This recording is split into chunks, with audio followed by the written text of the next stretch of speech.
So, instead of Sylvia, we're going to talk, and Joni's place, we're going to talk about a church. And this is the church before it was ever renovated.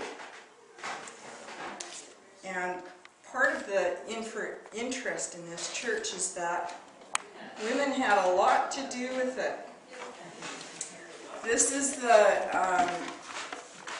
altar, and the gal, there was an Icelandic lady who was a famous artist in Iceland, but she wasn't making any money. She came to Point Roberts, and I don't think she made anything here either. Her name was Ásta Norman, and I think this is a picture of her. This is certainly the typical Icelandic dress with the hat with a tassel and the apron and some gold. It's a very elaborate dress if you ever get a chance to see it. She painted not only the walls, but she painted the surrounding part of the picture of Jesus, and she's done it in grays and purples and greens, so it's a little molded effect, and it's quite beautiful. She also painted the ceiling, which was a huge ceiling, with these longer than this kind of lamps. And she painted it a pale yellow. I think she painted it pale yellow. Anyway, the Barb would know. And it had stars, gold stars, emanating from every light fixture. And it was, so if you're ever bored, you can just look up at the stars out there. But don't let Pastor Doreen hear you say if you're ever bored. Now, I got to tell you that Barb Schill's mom, Irene Waters, she was one of the Sunday school teachers there for a long time. And so we would come in and we would turn our pages. And this is the old hymnal. And I think that, I don't remember who played the piano, but we sang all of these songs that we could possibly sing. This was Sunday school back in the day. It was an easy walk. It was about an hour. There was two tiny little rooms, one for little kids and one for big kids. And they'd tell us a little story, and they'd reward us with a little comic strip afterwards that we'd go home with. That's how I learned all the Bible stories, reading the funnies. This is in the church. It was in the church. This was in the church. This is another picture of the church, and this is the history of it, in a sort of a way. These were published in one of the, this was in the Ocean Star. The Ocean Star was one of the first newspapers on the Point in the 1970s. And so they did a lot of historical pieces. And a long time ago, when I was a regular attendee, I wrote about it. So if I read from this, you will pardon me for not doing something better there. From the beginning, constant and generous hospitality of the women of the church has characterized it. Traditionally, women bake for and hostess at church functions, especially funerals. The women's group has organized a winter bazaar every year, save one, since 1914. These were big deals. They'd be held usually in the Grange Hall, and everybody came, and Santa came. In 1929, Icelandic artist Ásta Norman painted the church interior, placing stars on the ceiling and fake marble border around the altar portrait of Christ. The portrait itself was ordered by pioneer Solveig Johansson. Thank you, Solveig. I've been looking at those blue eyes up there for a long time. Mesmerizing. During the lean years, it was largely through efforts of women members like Runa Thordarson, Anna Baker, Dora Culp, and Ella Van Oosten that the church continued at all. Women usually instructed Sunday school and confirmation classes, and that was sure true. We went to confirmation classes at Dagmar Thorstenson's house, and she gave us Kool-Aid and cookies. I barely remember that catechism. I think I ran across the little book not too long ago. I remember Helga Julius, Dagmar Thorstenson, Irene Waters, and Kristen Thorstenson Manning. Irene taught confirmation classes. This was back in 1988. And did Dawn Hutchings, another girl who went on to become a minister of the Lutheran Church. Presently, at that time, women served on church council as the communion assistant, as readers, ushers during the worship, and often are the ones most vitally active with the Sunday school and confirmation programs. They also represented the church at synod conventions, and the organists are usually women: Valerie Lorraine, Sylvia Schonberg, Joan O'Flynn.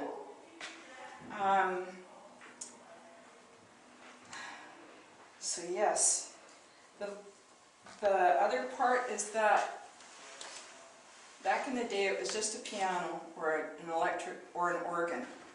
But now, in that church at the back, they bought many, many years ago, say 20, 30 years ago, huge pipes, and they have the most glorious pipe organ. And when it's going, you can't hear yourself speak. It's just the pipe organ. And it's maintained and beautifully and kept well. The church itself was built in, it began in 1913 through local support and efforts of the Icelandic Lutheran Synod. So in Iceland, there's a lot of people who believe in trolls and whatnot, but most of them also are Lutheran. How that all meshes, we'll never know, but it's true. Anyway, the Icelandic Lutheran Synod set to establish congregations in Icelandic immigrant communities of Seattle, Blaine, Vancouver, and Point Roberts. Temporary pastor Reverend H. Leo led services in the town hall or at private homes. The next pastor, Reverend Sigurdur Olafsson, served Blaine and Point Roberts. Sunday school and worship were conducted in Icelandic to a congregation of about 20 to 40 people. I don't think there's ever been another church here. That's it. Planning and construction of the present church building started in 1920 and 1921. Local families supplied or donated land, timber, lumber, and labor. Children grew up assimilating more English, and by 1937, services in Sunday school were performed in English, with an occasional Icelandic service for the old-timers. Worship service was regularly held twice a month and supported by donations of money, labor, and time from the community. In time, the church was painted inside and out, a front porch and portico added, and an electric organ installed. Church mice often played inside the organ and peed on the wiring, shorting out the keyboard. There was a lot of times when you just had to, sing a cappella.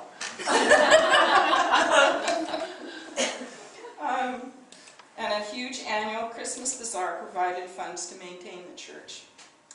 In the early 60s, attendance declined and services being held were only monthly or only in the summertime. And although Sunday school continued and Reverend Ernie Loreen served as pastor with the last group of young people who were confirmed in June 1962. In 1970, with membership at an all-time low of 7, they and former members and their descendants improvised. Trinity Lutheran became Trinity Community Church, open to all faiths, with regular summer services, as well as performing weddings, funerals, and baptisms. I do remember baptism. The pastor was an Icelander, and he came, Brynjolfsson, and he came all the way from Seattle, and he did our baptisms at home, my sister and I. Lutheran pastor Reverend Wilton Ernst from nearby Tawasin presided, and he was at, if you go down the hill from the customs, right where 6th Avenue is, there's a big church on the left. That's the Benediction Lutheran Church, and that's where he was mainly at. And he would be assisted by his wife Bibi at the organ. And those were long sermons. Anyway, he was good-hearted. Reports from 1979 say that Reverend Black led a rousing Easter service that year. The church revitalized in the early 90s, and regular worship began again, served by pastors Ernst and Lorraine. Church council affiliation with the Lutheran American Church, the LAC, and Pastor Lorraine and Trinity were reinstated as officially Lutheran in 1983. Sunday school started up again, followed by confirmation classes in 1986. So when you stop being a regular denomination, like you're no longer just the Lutheran Church, now you're just open to everybody, they have to kind of deconsecrate the place, and when they open it up again, it has to be reconsecrated. So that was something I really didn't realize. You can't just go in willy-nilly, not with Lutherans. Now, youth study programs happened on a weekly basis for 2 and 3 months, usually on a Monday afternoon. And during worship, communion was open to all baptized Christians, regardless of sect. When I was first confirmed, way back in the day, you only were able to take confirmation once, or communion once a month, and you had to kind of fast beforehand and think hard on your sins, and then you could take communion. It was a very somber affair. So during worship, so that all changed during the 60s, and it got more people to come, and it opened it in a more friendly manner to everybody. Seabright Farm, which is now Seabright Acreage and all that, they had, the family that lived there, the Swansons, they had yearly Christmas. They were deeply involved in church activities, and they were involved in projects like Christmas in the Barn. Every Christmas, we'd have the kids be Mary and Joseph and the angels, and I think the highlight of for my daughter was one year she got to be Mary. And one year our little nephew Travis got to be Jesus. And the ladies and gentlemen would all sing, and people would come from miles around to see this. It was cold, but everybody dressed up warmly, and it was a beautiful sight. Christmas in the Barn. It was followed by everyone, young angels and shepherds bundled up to act the nativity story. Everybody joined in to sing carols. And then it was followed by hot cider and apple pie beside a warm fire. And this helped raise and cover the cost of the installation of the huge pipe organ, which we hope was mouse-proof. I'm not sure. All right, Trinity became a member in 1987 of the Lutheran Synod, the Evangelical Lutheran Church of America, and participates in its programs and sends delegates to its conventions. Well, the Lutheran Church, as far as I know, is split down the middle. There's the evangelical part, which is probably a much more liberal church, and then there's the Mississippi, Missouri, or there's the Missouri Synod, which is much more rigid, not allowing women to be pastors and such and such. But you know, there's a lot of great women Lutheran pastors. I think Sharon Swanson, who owned the Seabright Farm, I don't know if it's up here, she became a Lutheran pastor, and she's now at Faith Lutheran in Bellingham and doing well. And so many prodigy have gone on to do that. From beginning, okay, so I did say that, and presently the women, forgive me for this, Volunteers of the Women's Evangelical Church met monthly and involved itself in fundraising activities. There was bake sales. Every year there was a strawberry festival, or strawberry social. And people would go out, pick all the local strawberries and serve it with whipped cream and angel food cake. And it was a big deal. Every year it's in June. And sometimes that's how they raised funds. There was one lady who would have, she did the lemon pies, and I've never tasted a lemon pie as good as hers. They never made it out of the car. They were so good. They were sold. Okay. So at the present time, after I had written all of this, it's had its ups and its downs, and they eventually decided that it would be good to expand. So now it has a huge extension at the back, and this is where they hold many social activities. There's beautiful quilts hanging in it. You can have a wedding, a funeral, a memorial. It's served very well as a community gathering place, and I believe it's a place where, should there be an earthquake or a tsunami, that's where you could go, and it would be all set for that. Oh, Michelle, you're so sleepy. Oh, sorry, I was outside. Come on. It's not you, Chris. So this is what I know about the church, and I am willing to take any comments from the public who knows about it. Do you know anything more to add, Bunny? I was just going to say that the carpenter in charge of the original building was an Icelander called Goody Gudmundsson. Oh, goody And he had trained as a shipwright in Iceland and was famous for his careful carpentry.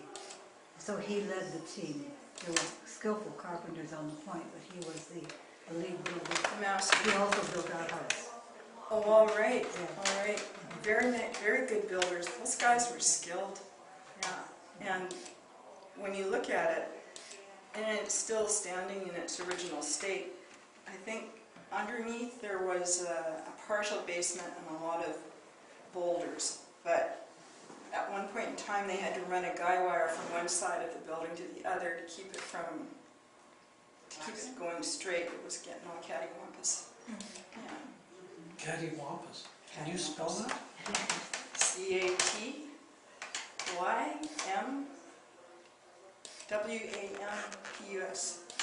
I think you're right. My brother liked that word a lot. That wasn't an original part of the design. The cattywampus part? No. Because there's no internal, it's just the roof to hold the walls Yeah, together. yeah. So And it would naturally want to build collapse. out, So so I think yeah. So I don't know. You know, things change, buildings settle, and probably none of them had really great foundations. So, I mean, they might probably had a huge big beam, but over time that will decay on you. So, yes. Yes, dear. When we came to Point Roberts, we were going into the Roman Catholic Church in Ladner. And then we went to Jean's ordination, or induction. Oh yes, I was there too. And we've continued coming to the church here. They're very welcoming, and it's a beautiful service, and the fellowship is wonderful. Jean Barrington often serves as the pastor, or did, and Chuck Cannon as well. Excellent sermons. Yeah. So it's continued in a very friendly and welcoming way, and there was always tea and cookies and sandwiches afterwards. They still have the Very potluck. hospitable. Yeah. Now, just don't leak this information to our parish in Sherwood Park, Alberta. Okay. They all come down. The OLPH. Also, there was Secret. a new organ put in. Yes. And the old one was stored in our garage for Oh, for about 8 heaven's months. sake. That's good to know. Yeah. All right, what were you going to say, Oh, dear? the musical programs that are going on now and have been going on for some time are very Yes. important. They are. The acoustics in the church are unique, I think. Yeah, they all comment, all the performers comment Yeah. on the acoustics in the Every time they've had fabulous musical presentations there, just wonderful, well attended, and everything from classical to modern to And every instrument. you could on think of. every instrument you could possibly imagine. I remember one man played an electric violin that I'd never heard of or seen of before. It was great. They get about 100 people, because we go to concerts, they get about 100 people for those concerts. Yeah. Yeah. The only thing that could really improve everything there was if they could possibly put some better cushions on the chair, on the seats. Oh, yeah. I can only endure about half an hour and then I gotta go. Yeah, but yes, and it still is it's a remarkable thing that's still standing today and worthy to go through and take a look at. And take a closer look at the altar when you go in, because that's the only piece of original painting done by Austin Norman that still survives. Yeah. And the original ceiling was blue. Oh, it was And then blue, it became yellow. and then it became Oh, yellow. okay. Okay, Baby blue. baby blue. Is this Oh. Osta? Pardon? Is this Osta? I don't know. We'll say it is. Yeah, we'll leave it. I'm sure you want to use it. Welcome back. She painted, when my parents got married, she came to the house and painted the kitchen for them. And she did some marbling of the coating, and she painted the interior of the glass cupboards and a desk. Yeah, she was very, pretty. And that's an old family too, the Norman family. They used to live here. How did the church end up there? Was it part of somebody's homestead, or was it donated, or? Solomon property was It must have been land that was donated. given to him. Yeah, it Oh, was donated by Yeah. Oh, okay. homesteaders. Yes. Oh, Yeah. That's all I have to say about the church. How many in the congregation now? 24 to 48 as we go. Okay. 48 in the summer, Yeah. about 24 throughout the year. I'm United in Vancouver, and we don't get that many. So there you go. We there and we do. We're on the younger end, Robert and I. Well, other like the Lindsays and stuff, and Deb Nielsen and stuff, over in their 80s. Yeah. Yeah. Yeah, there's some younger, but a lot of older people, Okay. like in their 80s. Yeah. Yeah. It's still a comforting And they place still to have go to. the Sunday school. Yeah, with a few kids, they, yeah. Yeah.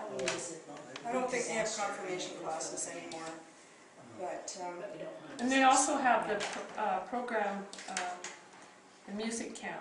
Yeah, that Every Natasha year. Neufeld does, and Caitlin, in the summer, that they do over at the Lighthouse Park, all for the right. festival. They just did it last Sunday. Yeah. They did it for 1 week, all in 1 week. I heard that. That was really nicely done. Yes, all done in 1 week. Yeah. They did Wow. everything, Wow. those kids. It was excellent. Yeah.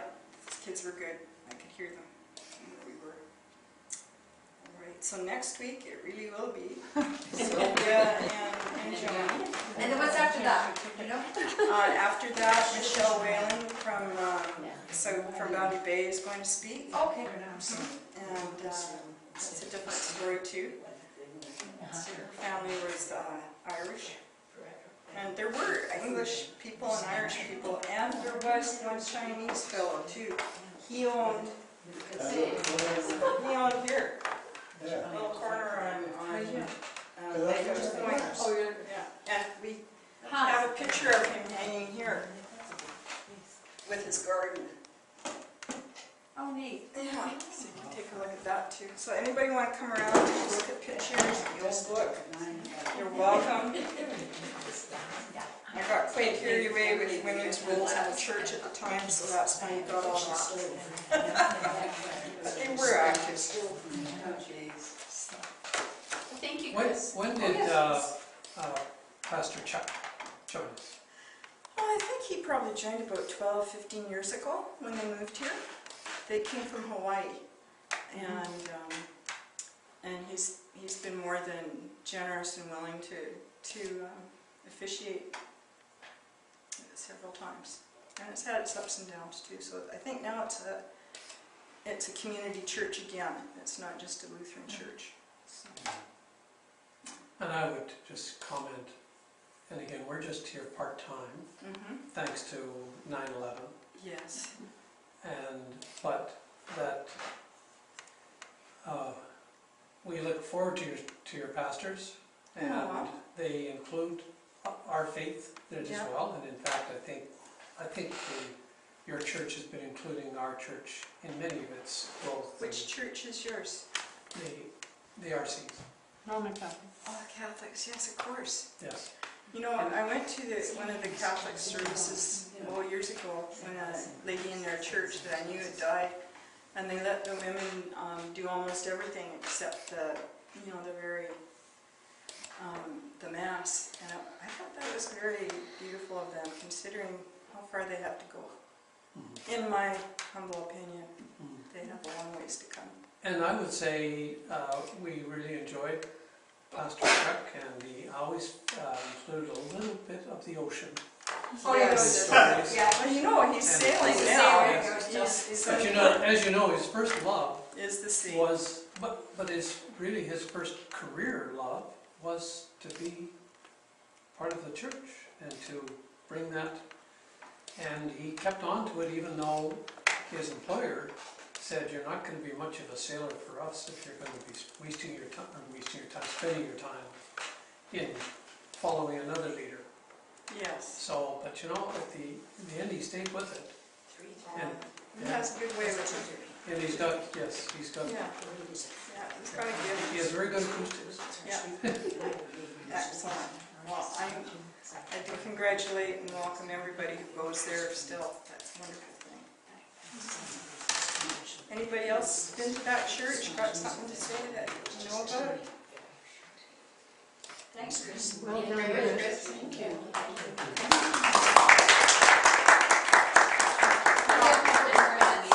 Pardon me? But nice to finally meet you. I was just going to say, 3 o'clock, the marionettes, and you should see how cute that is. That We is went something a couple years ago, else. it was excellent. Yeah, they've got, you can see olive oil walking on the dock. Oh, right.